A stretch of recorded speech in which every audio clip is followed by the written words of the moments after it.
विद्या द्रविणं त्वमेव त्वमे सर्वं मम देव त्वमे सर्वं मम देव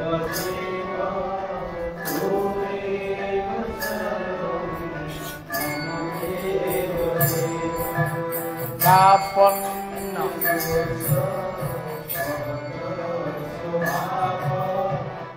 स्वामी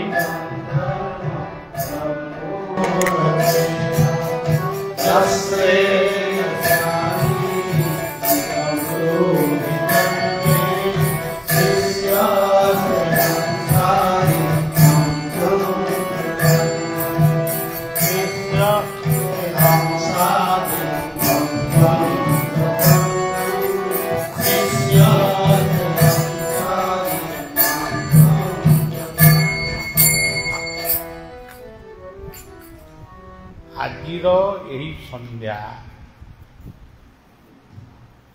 गोटे महान संध्या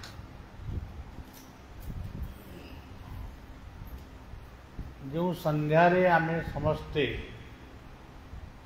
गोटे परिवार प्रकोष्ठ भितर एकत्रित होइछे किंतु यह एक परिवार पर उद्दिष्ट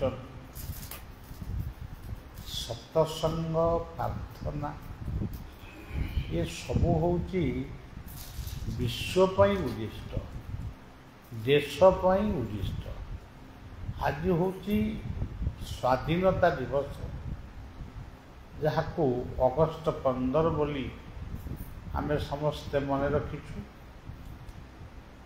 ये अगस्ट 15 स्वाधीनता दिवस रे आज जन्माष्टमी पर्व सारा हिंदू समाज रे पालित हो आज भी पालित हम काली भी पालित हम आज गृहस्थ माने गृहस्थ माने पालन करेंगे काली वैष्णव माने पालन करेंगे तेणु भारत वर्षर स्वाधीनता दिवस रे आजिर यही पवित्र संध्याटी से भारत वर्ष को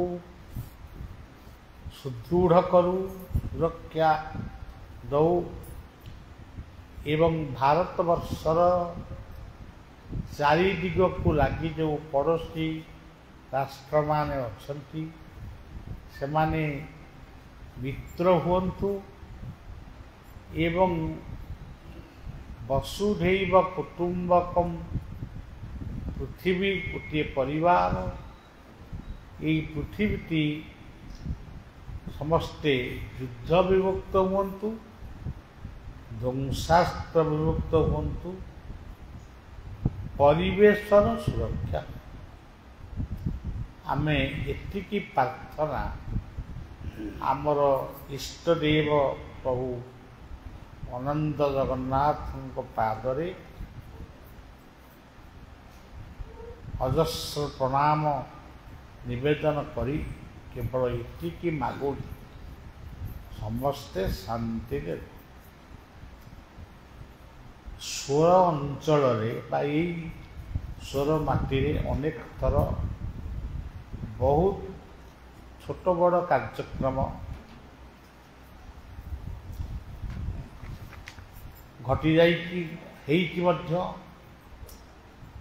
टाउन हॉल आउ सब कोर्ट सब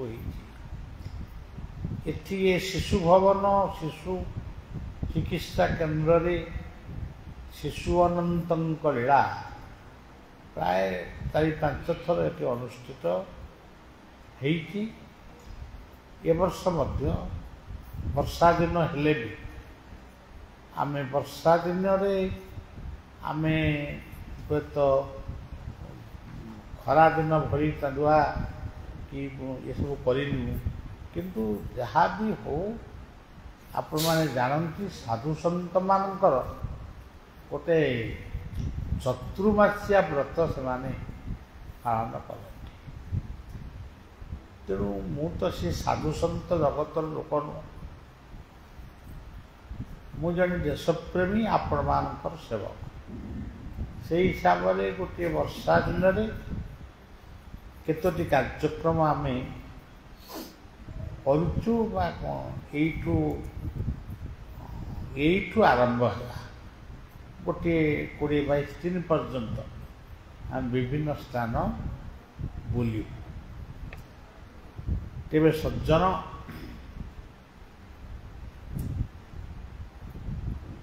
सबुबले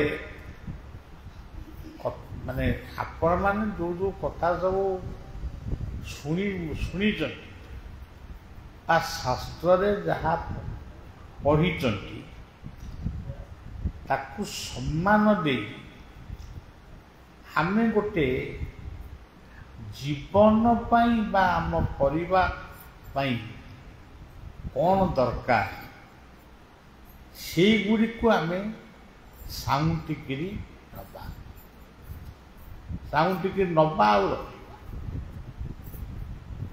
जमती किछि वर्ष पूर्वे धान बछा धान बछा माने धान गछ को छाड़ी बालुंगा गछ गुड़िक ताकू उपाड़ी दियंती। धान गछ गुड़िक मत भी बहुत आश्चर्य लगे, कारण आमर भी गोटे चाषीबंदी घर 25 एकर संपत्तिर गोटे घर पुओ मु ये बो मूलिया माने बालुंगा बाछंती। मुझे पचार तुम केमिया को चिन्हुस एते तरतर तरतर होकरी गुड़ाक उपाड़ी पकाच बालुंगा तुम जान के हसती भाषा से कौन गोटे उत्तर दिखती। आज पृथ्वी कौन देश कौन राज्य आज गोटे सेमती समय आसी धान आउ बालुंगा बचा बची कार्य आरंभ हेलानी बोधे चली। तेणु यह घड़ी संधि मुहूर्त आमे केवल शांति प्रार्थना करवा। जेतेबेले धरा पृष्ठरे अराजकता व्यापिला माने असामाजिक व्यक्ति मानकर उपद्रव वृद्धि सेतेबेले धरणी माँ गोटे गोमातार रूप धरी गाईर रूप धरी से ऊपर को मुह करी से कांदिला। ता भाषा सी तार कौन प्रार्थना करुला सी प्रार्थना को शुणिले मेघर देवता देवराज। तेणु मेघ होउचंती देवता तांको ना होउची इंद्र। मेघ जदि न हम आमे केही रही परिबा। तेणु मेघ सहित पवनर संपर्क से मध्य निबिड़। पवन बहिले उत्तरा पवन बहिले मेघ हुए। तेणु मोटामोटी भाव ये देवता माने समस्ते अनंत को प्रार्थना कले। अनंत कहले जे तुम मैंने कहीं मत प्रार्थना कर कौन तुम असुविधा। से कहले कि वर्तमान पृथ्वी रे पूरा घड़ी संधि मुहूर्त माने कई कहारी की मानुना माने बालुंगा गुड़ाक बहुत हो गए। ଆପଣ ଆସନ୍ତୁ, ସେ ବାଳୁଙ୍ଗା ଗୁଡ଼ିକୁ ଟିକେ ଉପାଡ଼ିକି ଫୋପାଡ଼ି ଦିଅ, ତା ନହେଲେ ପୃଥିବୀ ରହିପାରିବ। ଅନନ୍ତ ଆଦେଶ କଲେ, କହିଲେ ହେ ଦେବତା ମାନେ ତୁମେ ଫେରିଯାଅ, ମୁଁ ଅତି ଶୀଘ୍ର ମା ଦେବକୀଙ୍କ ଗର୍ଭରୁ ଜନ୍ମ ହେବି ଏବଂ ଭୂଭାର ଉଶ୍ୱାସ କରିବି। ସେ ସମୟ ଉପଗତ ହେଲା। ଦେବକୀଙ୍କ ଗର୍ଭରୁ ଭଗବାନ ଜନ୍ମ ନେଲେ। ତା ପୂର୍ବ କଥା ମୁଁ କହୁନି, ସେଟା କେତେ ଗୁଡ଼ା କଥା। ଦେବକୀଙ୍କ ଗର୍ଭରୁ ସେ ଉଦୟ ହେଲେ। କେତେବେଳେ ଉଦୟ ହେଲେ? ଗୋଟେ ବନ୍ଦୀଶାଳାରେ ଉଦୟ ହେଲେ। ଗୋଟେ କାରାଗାର ଭିତରେ ଦେବକୀ ବସୁଦେବ କାରାଗାର ଭିତରେ ଥିଲେ। ତାରି ଭିତରେ ସେ ଜନ୍ମ ହେଲେ। କେତେବେଳେ ଜନ୍ମ ହେଲେ?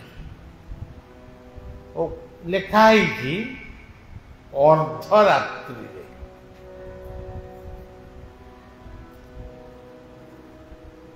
ଆପଣମାନେ ଜାଣନ୍ତି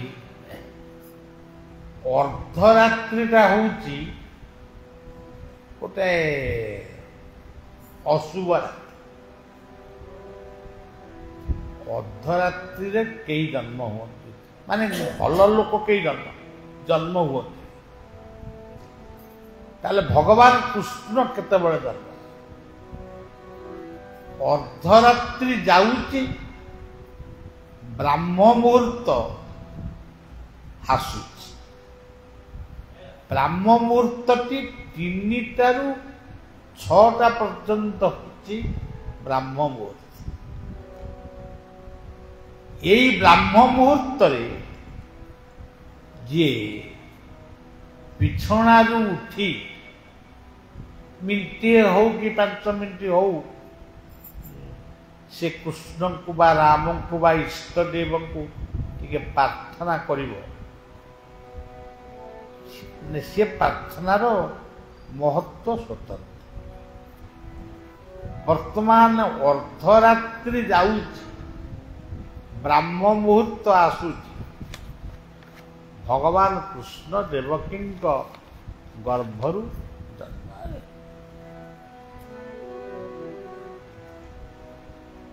ଯେତେବେଳେ ଦେବକୀଙ୍କ ଗର୍ଭରୁ ଜନ୍ମ ହେଲେ, ସେତେବେଳେ ବସୁଦେବ ତାଙ୍କ ବାପା ସିଏ ପୁଅଟିକୁ ବଞ୍ଚେଇ ରଖିବା ପାଇଁ ଏଇ ବର୍ଷା ରାତ୍ରିରେ ବଢିଲା ନଈକୁ ପାରି ଗୋକୁଳରେ ବା ଗୋପରେ ଯଶୋଦାଙ୍କ କୋଳରେ ସିଏ ପୁଅଟିକି ରଖିଲେ ଏବଂ ପୁଣି କାରାଗାରକୁ ଫେରିଲେ। ଆଜିର ପିଲାମାନେ, ଯୁବକମାନେ ଏଇ କଥାଟାକୁ ଯଦି ଭଲକରି ତାଙ୍କ ମୁଣ୍ଡରେ ପଶିଯିବ, ଯଦି ବସିକିରି ଭାବିବେ, ସିଏ କହିବେ କ'ଣ ଗପ ଲେଖା ହେଇଛି ନା କ'ଣ। ଗୋଟେ ରାତିରେ ଗୋଟେ ଛୁଆ ଜନ୍ମ ହେଲା, ତାକୁ ପୁରାଣ କେମିତି ଲେଖିଛି ନା ସେତେବେଳେ ଗୋଟେ ଦେବତା ମାନଙ୍କର ମାୟାରେ ବା ଭଗବାନଙ୍କ ମାୟାରେ ଯିଏ ଦେବକୀ ବସୁଦେବଙ୍କୁ ସବୁ ଜଗିଥିଲେ ସେ ସବୁ ଶୋଇପଡ଼ିଲେ। କବାଟ ଗୁଡ଼ାକ ଯୋଉ ଜେଲଖାନାରେ ଥିଲା ସିଏ କାଳେ ଧଡ଼ ଧାଡ଼ ଫିଟିଗଲା। ବସୁଦେବ ପୁଅକୁ ନେଇକି ଚାଲିଗଲେ। ପୁଣି ଶିରରେ ମାନେ ମୁଣ୍ଡରେ ମୁଣ୍ଡେଇକି ଧରିଲେ। ଯମୁନା ଭିତରେ ପଶିଲେ। ଯମୁନା ଭିତରେ ଯେତେବେଳେ ପଶିଲେ ପାଣି ଆସିକି ନାକରେ ଲାଗିଲା। ଇଏ କହିଲେ ମୁଁ ଆଉ ଏ ଛୁଆଟିକି ରକ୍ଷା କରିପାରିବି, ତୁ ହିଁ ରକ୍ଷା କର, ମୁଛାର ମନୁଷ୍ୟ ମାତର ଏଇ ସମର୍ପଣ ଭାବଟା ଯେତେବେଳେ ବସୁଦେବଙ୍କର ହାତ ଯମୁନା ଜଳ ଟିକେ କମିଗଲା, ନନ୍ଦ ସେ ପାଖରେ ଜଗିଛନ୍ତି। ସିଏ ଜାଣିଲେ ଯେ ଆଜି ବସୁଦେବ ଆସିବେ, ତେଣୁ ସିଏ ବସୁଦେବଙ୍କୁ ସ୍ୱାଗତ କଲେ। ଇଏ ସବୁଠୁ ଯଶୋଦାଙ୍କ କୋଳରେ ଝିଅଟିଏ କାଳେ ଶୋଇଥିଲା, ସିଏ ଝିଅଟିକି ନେଇଗଲେ, ପୁଅଟିକି ଥୋଇଦେଲେ। ତାହେଲେ ଆଜିର ସମାଜରେ ଆମେ ଏଥିରୁ କ'ଣ ଶିକ୍ଷା କରିବା? ଆଜି ଯେଉଁ ପିଲାମାନେ ଝିଅମାନେ ଜନ୍ମ ହେଉଛନ୍ତି, ସେ ଝିଅମାନଙ୍କୁ ସବୁ ବାଟରେ କେଉଁଠୁ ଫୋପାଡ଼ି ଦେଉଛନ୍ତି। ଆପଣମାନେ ଟିଭି ପରଦାରେ ଆପଣ ଦେଖୁଥିବେ,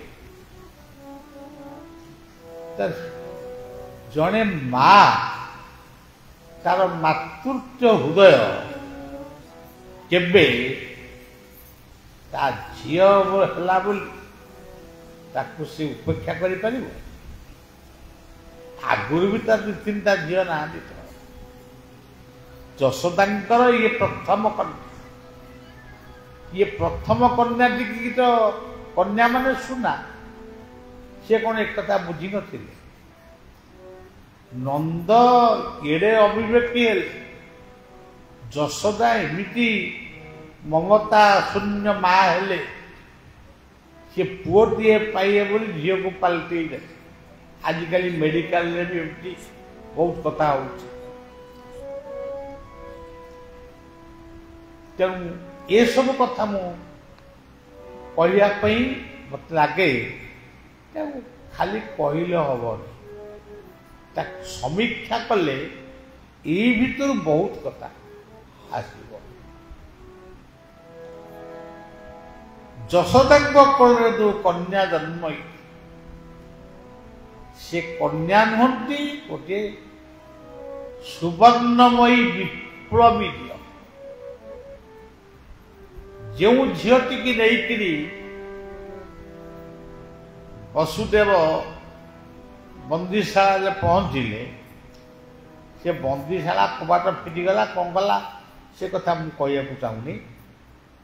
ସେଇ ଝିଅ କଂସକୁ ଉତ୍ତର ଦେଇଥିଲା, ଆଜି ଝିଅମାନଙ୍କୁ ଆମେ ଉପେକ୍ଷା କରୁଛୁ, ହେ ତାର ଝିଅ ଗୁଡ଼ାକ ହେଲାଣି। ଏମିତିକି ସ୍ୱାମୀ ବି କହୁଛି ଆମର ଆଉ ଝିଅ ଦରକାର ନାହିଁ, ତାକୁ କାହାକୁ ଦେଇଦିଅ। ସେଇ ଝିଅ ଉତ୍ତର ଦେଲା, ତୁ ମତେ କ'ଣ ମାରିବାକୁ ମାରୁଛୁ? ତତେ ଯିଏ ମାରିବ ସେ ଗୋପରେ ଜନ୍ମ ହେଇଛି। ଇଏ କଥାଟା ପ୍ରଥମ ଗୋଟେ ବିପ୍ଳବିଣୀ କନ୍ୟା, ତାକୁ ଆମେ ଗୋଟେ ଛୋଟ ଛୁଆ ବୋଲି କହିଲେ ହବ, ଗୋଟେ ଦୈବୀ ଶକ୍ତି କନ୍ୟା। ସେ କଂସର ମୁଣ୍ଡକୁ ଗଣ୍ଡଗୋଳ କଲା। ସେଇ କନ୍ୟା ପାଇଁ ଆରମ୍ଭ ହେଲା ବହୁ ପ୍ରକାରର କଂସ ଅତ୍ୟାଚାର କରିଛି। ସେଇ ସମୟରେ ଯେତେ ଝିଅ ପୁଅ ଯୋଉଠି ଜନ୍ମ ହେଇଥିଲେ ସମସ୍ତଙ୍କୁ ମାରିକିରି ପଳାଇଲା। କାରଣ ଗୋଟେ ଭାଗବତର ପଦ ଅଛି, ଗୋ ବ୍ରାହ୍ମଣ ଶିଶୁ ବଦ୍ଧ ପରମାଦ।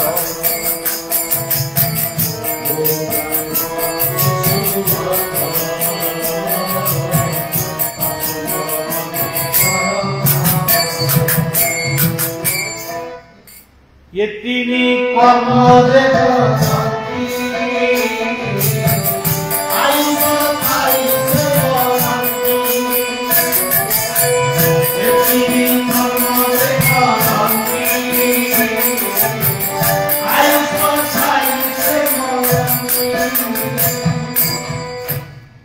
ये सबुजाक शिशुबद्ध कला माने पापटा जेमती टिके थिला से आउरी बढ़ी तेणु भगवान आउ दोष नेबेनी पापिष्ट तो मारिले यही हूँ कथा तेबे जन आमे समस्ते जन्माष्टमी दिन जन्म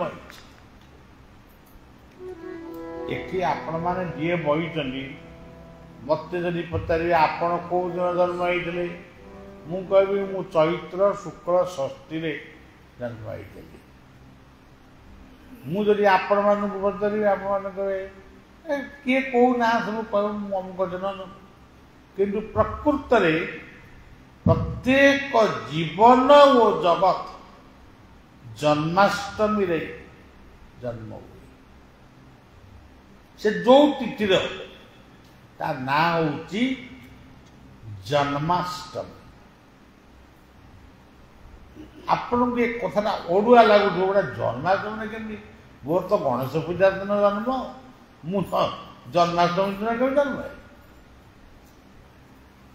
देख आम शास्त्र पुराण कौन लिखी था ये तो अच्छा तो पढ़े भूमिरा पान खंगमन बुद्धि अहंकार भिन्ना भूमि जल अग्नि वायु मन बुद्धि आत्मा यही 8टी शक्ति रे एथि जेते लोक से अमेरिकार ट्रम्प बाबू ठारू आ रूसियार ना कौन कि बाबू हाँ पुटिन बाबू पर्यटन समस्ते जन्माष्टमी रे जन्म होती आमे जिते जन्म हो जन्माष्टमी की आम सागर आमे जन्म हेलु तो भूमि रे पड़ू नाकरे निश्वास नेलु मार क्षीर खाइलु सब तो जन्माष्टमी तेणु ब्राह्म मुहूर्त आम जन्म आप मुझे दिन 11टा बेले जन्म किए कह मोर जन्म हबार समय भी हो नथिला आज डाक्तर माने कहते सीजरिंग करके जन्म माने जन्म समय है 15 दिन खंड डेरी अच्छी डाक्तर मान काटी कुटी बाहर कर सी कथा आम कहीपर तो भगवान कथा किंतु प्रकृत ब्रह्म जिते चाहिए ये सृष्टिर गोटे ना हूँ ब्रह्मांड जहाँ भागवत कहते ब्रह्मांड माल माल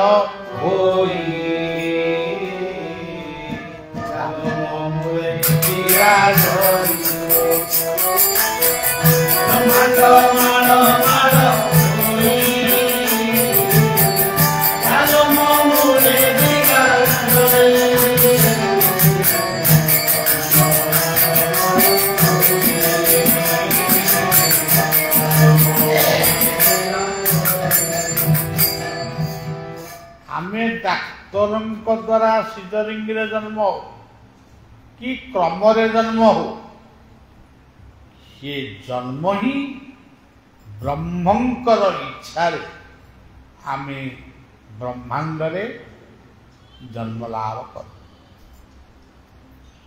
ताहाई होउची आम पाई ब्रह्म मुहूर्त तेबे सज्जन आम समस्तंकर मां को नाम उड़ा पचारे किए कौ ना कह मो माँ ना हूँ बसंत देवी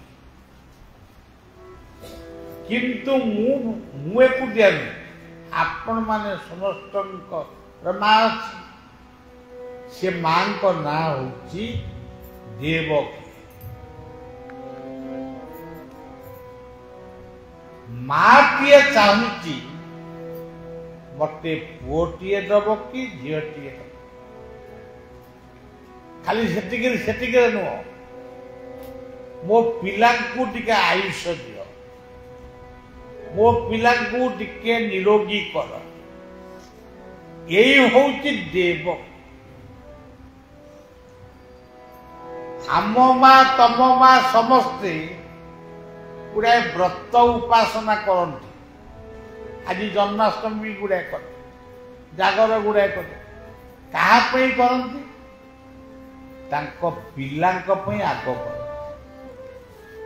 स्वामी करुवे कि पिलांपई तेणु एटी बुझा पड़ो समस्त मां भितर रही देवकी देवी देवकी कामना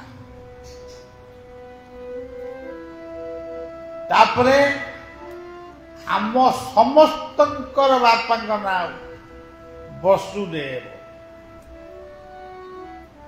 आमे कहूँ वसुदेव सुतम देव कंस चाणु देवकी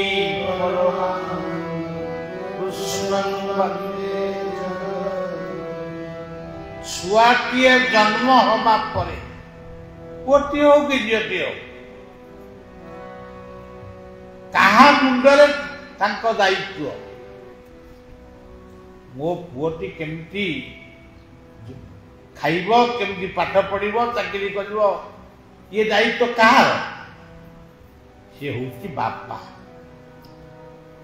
तेणु वसुदेव शिर भगवान कृष्ण बसिकी जमुना नदी को पार आम गाँ गहली सबुआड़े तो नदी ना किंतु जमुना जमुना सबुआड़े अच्छी जमुना कहले कौन जल प्रथम पवित्र जल होती आखिर आपन देखे कौन सी पिला हसी हसी जन्म कांदी से हूँ जमुना जन्म है पेटेला ठेला चलला कांदिला हसिला एमती हो से पुणी वृद्ध हला से दुनिया गला तेरे से पिलाटीर कौन आवश्यक हेल्ला मु जन्म है मु कौन जन्म होती खाली शिष्य भक्त करी आउ को बाबाजी वैष्णव मैंने हुएत कहीपारती आमर शिष्य दरकार भक्त दरकार अर्थ दरकार कोठा मंदिर कि मु आपण मानकू यदि कालिया बलिया बही कृष्ण भी मूर्ति अच्छी आपण माने मोर मत भल पाती मु आपण मानकू अनेक कहूँ मु केबे भी एक कथा चिंता कर कौन ठाकुर को मागिची ओम शांति शांति शांति शांति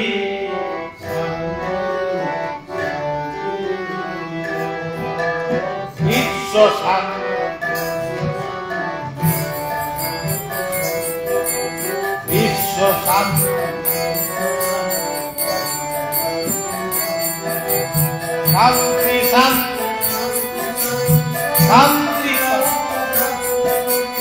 शांति शांति शांति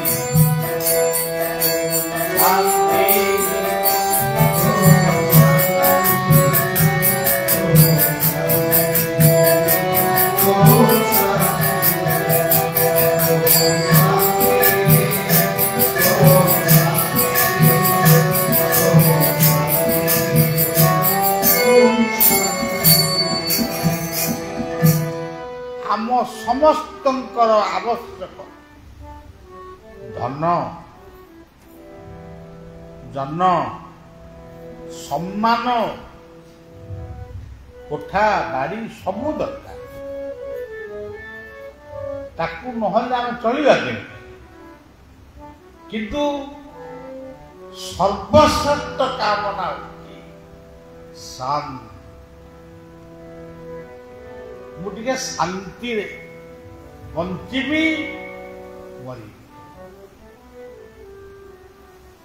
କୋଉ ଲୋକଟି ଭାବୁଛି ମୁଁ 25 ଚଢ଼ିକିରି ମରିବି, ହାତ ଟେକିବ ଦେଖିବ।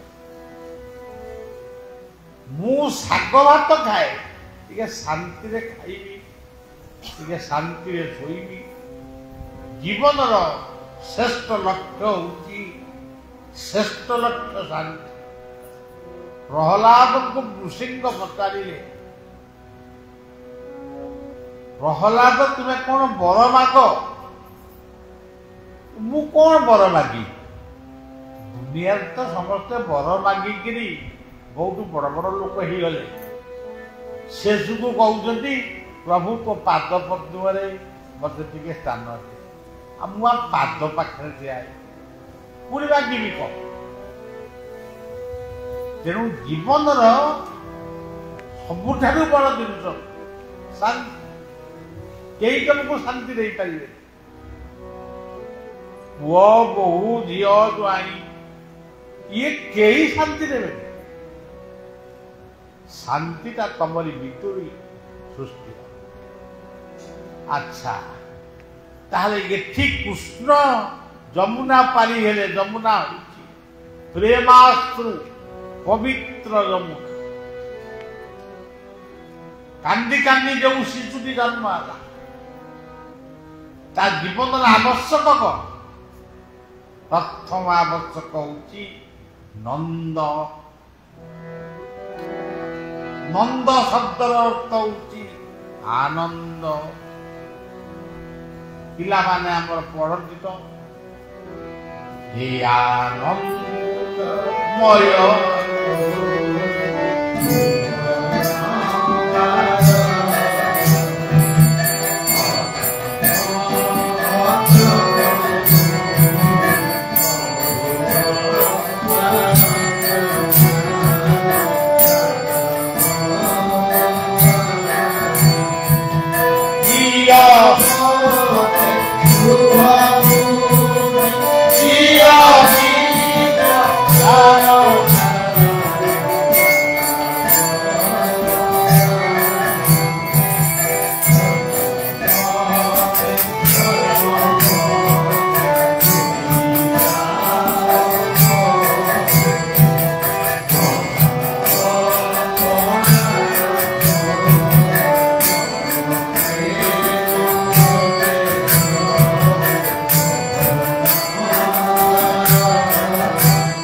ସମସ୍ତଙ୍କର ଜୀବନ ଦରକାର ଆନନ୍ଦ ବା ଶାନ୍ତି।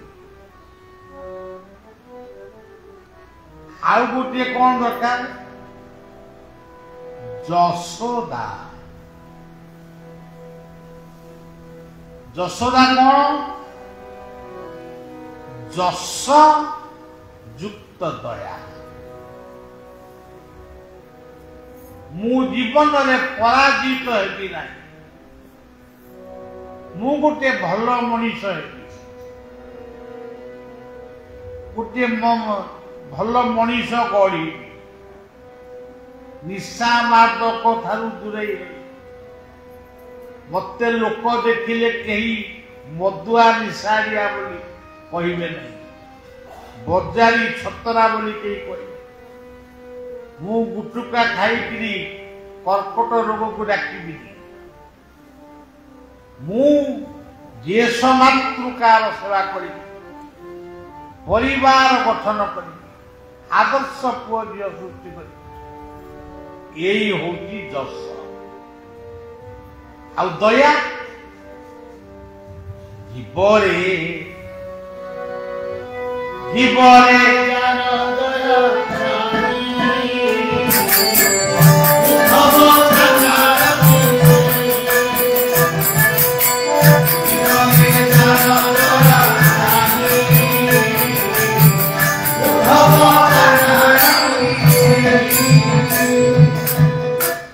ଆଜି ପୃଥିବୀରେ ଜୀବ ହତ୍ୟା ଚାଲିଛି।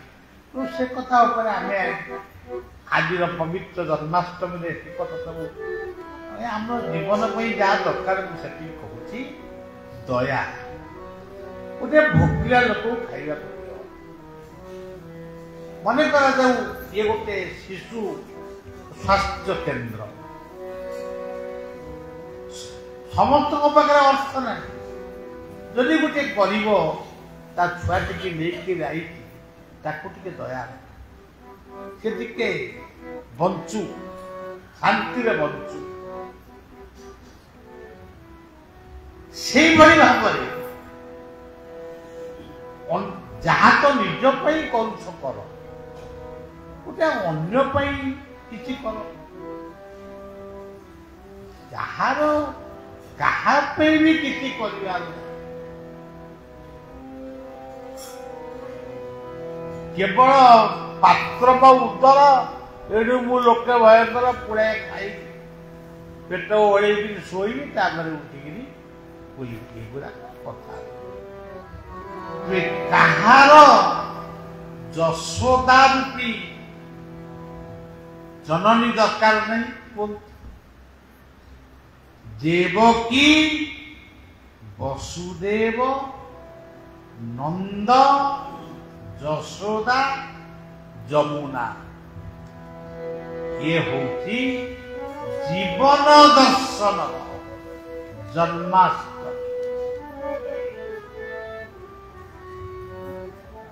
ଇଏ ଜୀବନ ଜନ୍ମାଷ୍ଟମୀରେ ଆଉ ଗୋଟିଏ ଧାଡ଼ି ଧାଡ଼ି କଂସ ନିଶ୍ଚୟ ବର୍ତ୍ତ। ସେ କଥା କହିଲେ 3 ଘଣ୍ଟା 4 ଘଣ୍ଟା ଗଳିଆକୁ ଛାଡ଼ିଦେବ, ମୁଁ କହିବି। ଏବେ ଆଉ କହିପାରୁନି, ଏବେ କହିପାରୁନି। ଏଇ ସ୍ୱରରୁ କହିବା ମୋର ଦରକାର। ମୁଁ ଗୋଶାଳା ଦେଖିବାକୁ ଯାଇଥିଲି, ମତେ ବହୁତ ଭଲ ଲାଗିଲା। ଗୋଶାଳା ମାନଙ୍କୁ ଯେମିତି ପାଳନ କରାଯାଇଛି, ମୁଁ ମନେ ମନେ ଭାବୁଛି ଯେ ଏମିତି ସବୁ ଜାଗାରେ ହବା ଦରକାର। ପ୍ରଚଣ୍ଡ ଖରାରେ ଟିକେ ଠିଆ ହେଇଗଲି, ସେଠି କୃଷ୍ଣଙ୍କ ମୂର୍ତ୍ତିଟିଏ ଥିଲା, ମୁଁ ତାକୁ ଫୁଲଟିଏ ଦଉରୁ ଆଣ୍ଠେଇ ପଇଲି। ପେପରରେ ବାହାରିଲା, ଅଳିଆ ହେବା ଆଣ୍ଠେଇ ପଇଲେ। ମତେ ସବୁ ଯେଉଁମାନେ ଉଦ୍ୟୋକ୍ତା ମାନେ ହାଟ ବଢ଼ିବାକୁ ଭଲ ପାଆନ୍ତି, ତେଣୁ ସେ ଗୋଟେ ଚେୟାରରେ ବସେଇ ମତେ ନେଇଗଲେ। ନା ବାବା ଆଉ ମଞ୍ଚ ଉପରକୁ ଯାଆନ୍ତୁନି, ଏଇଠି ଯାହା ମୁଁ କହିବି। ଆଉ ମାନେ ଯାହା ଆସିଲା କହିସାରିବା ପରେ ମୁଁ ଦେଖିଲି ସୁସ୍ଥ ହେଇଗଲି, ଭଲ ଲାଗିଲା। ଗାଡ଼ି ଚଢ଼ିଲି। ଏଇ ରାଜେନ୍ଦ୍ରଙ୍କ ଘରକୁ ପାହାଚ ଚଢ଼ିକିରି ଚାଲି ଆଇଲି। ଆଜି ଯେମିତି ଚଢ଼ିକିରି ଆଇଲି, ସେଦିନ ବି ଆଇଲି। ରାଜେନ୍ଦ୍ରକୁ ନ ଜାଣନ୍ତୁ ବାବାଙ୍କର କାଳେ କ'ଣ ଗୋଟେ ହେଇଯାଇଛି କି, ତାଙ୍କ ସ୍ୱାମୀ ସ୍ତ୍ରୀ ପୁଣି 2 ଜଣ ଯାକ ବ୍ୟସ୍ତ ହେଇପଡ଼ିବେ। ସେଇଦିନ ଠାରୁ ସେ ଗୋଡ଼ ଥରା ରୋଗଟି ରହିଲା ଯେ ତା ପାଇଁ କେତେ ଭଜକଟ ହେଲାଣି ଶୁଣିଲେ ତାକୁ ଆପଣ ଆଶ୍ଚର୍ଯ୍ୟ। 7-8ଟା ଚିକିତ୍ସକ ମତେ ଯାଉ ମୁଁ ଏକ୍ସରସାଇଜ କରୁଛି, ଯୋଗ କଲି, ଔଷଧ ଯୋଗ। ରାତି 3ଟାରୁ ମୁଁ ଯୋଗ, 4ଟାରୁ ଯୋଗ, 6ଟାରେ ଶୋଇବି ନାଇଁ, 1 ଘଣ୍ଟା କରିବା ପରେ ମୁଁ ବର୍ତ୍ତମାନ ଚଳନୀ ଶକ୍ତି ହେଲା। ଏଭଳି ମୋର ଅବସ୍ଥା ହେଇଗଲା ମୁଁ ଭାବିଲି ବୋଧେ ଇଏ ସଂସାରରେ ଆଉ ରହିହବନି, କାହାକୁ ଆଉ ଦେଖି ହବନି, ମୁଁ ଆଉ ଥରେ ସ୍ୱର ଆସିବି ବୋଲି ମୋର ବାସନା ବି ଆଉ ବସିଲା। ଏବେ ପୁଣି ସେଇ ପୂର୍ବ କଥା ଫେରି ଆସିଛି। ମୋତେ ଭାରତ ବର୍ଷ ବୁଲି କେବଳ ମୁଁ କହିବି ଗଛ ଲଗାଅ ଆଉ ବଞ୍ଚାଅ, ଆଉ ସେ ମନ୍ଦିର ମୂର୍ତ୍ତି ଏସବୁ ଆମ ଦରକାର। ତେବେ ସଜ୍ଜନ ଜୀବନରେ ଆମ ମାଙ୍କ ନାଁ ଦେବକୀ, ଆମ ବାପାଙ୍କ ନାଁ ବସୁଦେବ, ଆମର ଦରକାର ନନ୍ଦ ରୂପୀ ଆନନ୍ଦ, ଯଶ ଦୟା, ଯଶ। ତାପରେ ଆମେ କଂସଟାକୁ ବଧ କରିଦେଲେ, କାମ ସରିଲା। କ କହିଲେ କଣ? କ ଅକ୍ଷରର ମାନେ ମସ୍ତକ। ବାଲେଶ୍ୱର ହଉଛି ସାହିତ୍ୟର ଆଗାର। ଓଡ଼ିଶା ମାଟିରେ ଯଦି ସାହିତ୍ୟର ଆଗାର, କବି ପଣ୍ଡିତଙ୍କର ଯଦି ମାଟି, ଏ ହଉଛି ବାଲେଶ୍ୱର। ତେଣୁ ବାଲେଶ୍ୱର ମାଟିରେ ମୁଁ ଆପଣମାନଙ୍କୁ କଣ ବୁଝେ? କ କହିଲେ ମସ୍ତକ। ଇଏ ମସ୍ତକଟା ଯେତେବେଳେ ବୁଦ୍ଧି ଶୂନ୍ୟ ହେଇଯାଏ, ବିବେକ ଶୂନ୍ୟ ହେଇଯାଏ, ତା ଦ୍ୱାରା ଅନୁସାର ନାହିଁ, କମ୍ ତାମାନେ ଅହଙ୍କାର ଆସିଗଲା, ବୁଦ୍ଧି ବିଭ୍ରାଟ ହେଇଗଲା, ସେତେବେଳେ ମଣିଷ କଣ କରେ? ସବୁ ଯାକ ଭୁଲ କାମ କଲେ। ସେଇ ଭୁଲ କାମରୁ ଠିକ ବାଟକୁ ଆଣିଲା ପାଇଁ ଆଉ ଜଣେ ମଣିଷଙ୍କର ଦରକାର ହୁଏ। ସେ କିଏ? ସଦ୍ଗୁରୁ। ସଦ୍ଗୁରୁ ମୋକ୍ଷ ଗୁରୁ,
ଜୟଗୁରୁ ଶବ୍ଦଟିକୁ ମନେ ରଖିଥିବେ। ଇଏ ଗୋଟେ ମହାନ ଶିକ୍ଷା।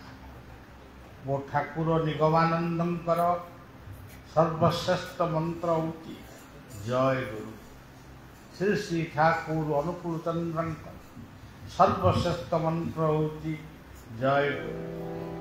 ବାବା ବୈକୁଣ୍ଠନାଥ ବ୍ରହ୍ମଚାରୀଙ୍କର ମନ୍ତ୍ର ହେଉଛି ଜୟଗୁରୁ ଜୟଗୁରୁ ଜୟ ଜଗନ୍ନାଥ।